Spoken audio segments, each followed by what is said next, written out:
Good afternoon. I'm gonna present this paper, Microfluidic Study of Effects of Flow Velocity and Nutrient Concentration on Biofilm Accumulation and Adhesive Strength in the Flowing and Non-Flowing Microchannels. Biofilm accumulation in porous media is a huge problem. Bioplugging affects many industries. In this paper, they studied how the increase in fluid velocity could facilitate the biofilm growth. This paper provides an overview of biofilm development. Biofilm accumulation, it is a huge problem in industrial and medical applications because it causes bioplugging, then can change the properties and reduce the porosity of the materials. Principal objective of this paper is explaining the correlation between biofilm accumulation and its adhesive strength in a different flow velocity and nutrient concentration. They apply a microfluidic device because it is an effective instrument for analysis and quantification of biofilm formation and transport in porous media. In the material and methods, we can observe the bacterium used in this study was Thalassospira strain, was cultured in a marine medium, and for evaluate the metabolic activity in a microchannel, they applied a risasarin diet that is a redox indicator that was added to a growth medium, and it determined the metabolic activity in the microchannels. Here we can observe the schematic illustration of the experimental setup. It consists of a glass on a glass that is inside in a microfluidic device, and it is connected with two syringe valves. The one it contains the bacteria in solution, that is the one channel, the inlet, and the second the nutrient solution, that is the channel 2. Then the light source is a cold halogen lamp put under the microchip for a better illumination. It is connected with a microscope with a digital camera was used for acquire the image sequence. And then we have one outlet, then the effluence for the effluence collection. For the analyze the quantity real-time PCR, fluid samples were collected daily and at the outlet to determine the total cell number produced and released for biofilm. In the results for the study, they used various injection rates, 0.2, 0.3, 0.4, and 0.5 microliters per minute, and to measure the effects of the velocity in the biofilm formation. After 6 days, they increased the flow velocity until 1.2 microliters per minute to test the adhesive strength of biofilm. Here in this figure, we can observe that in the first flow velocity, the biofilm is circular shape and has a larger coverage area.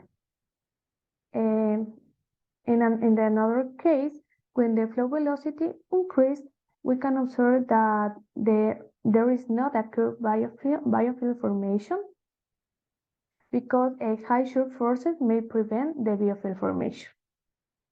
It is clear that the biofilm formation increased over the time. We can observe that in a flow velocity of 3.33 millimeters per second is the better biofilm formation. It is more joined and it highly depends on the nutrient diffusive flux. We can observe that here the growth is in the channel 2, where is the nutrients flux. In the adhesive strength test, the cell number increased in the first 48 hours after inoculation. Then we can observe this graphic we can observe that the biofilm coverage is better in the first one flow velocity. This in the case of the channel 1. Compared with the channel 2, the better biofilm coverage it was in the flow velocity of 3.33 millimeters per second. Here they compared the formation of biofilm in channel 1 and channel 2, and we can observe the biofilm formation. It was better in the channel 1 and it is increased over the time. When they compare the different flow rates, the better biofilm coverage it was in the less flow rate, and the lower biofilm coverage it was in the higher flow rate. Suspended cells it was better in the less flow velocity, and it was increased with the time. Biofilm coverage increased at lower flow rates and decreased at higher shear rates. We can observe. When they analyze how the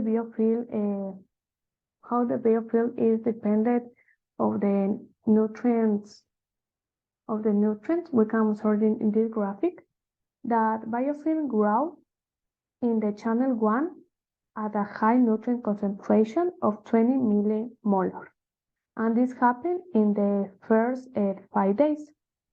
After that, decrease the concentration near to 0. It happened in the channel 1. In the channel 2, we can observe the same, that the better concentration of biofilm coverage it was in a 20 millimolar nutrient concentration, and then it is established. When they compare the biofilm coverage between channel 1 and channel 2 in different concentration, we can observe that the better biofilm coverage it was in the channel 1. And in this graphic, the cell number of effluents at various nutrient concentrations and a flow velocity of 166 millimeters per second, we can observe that the better suspended cells it was in a 20 millimolar.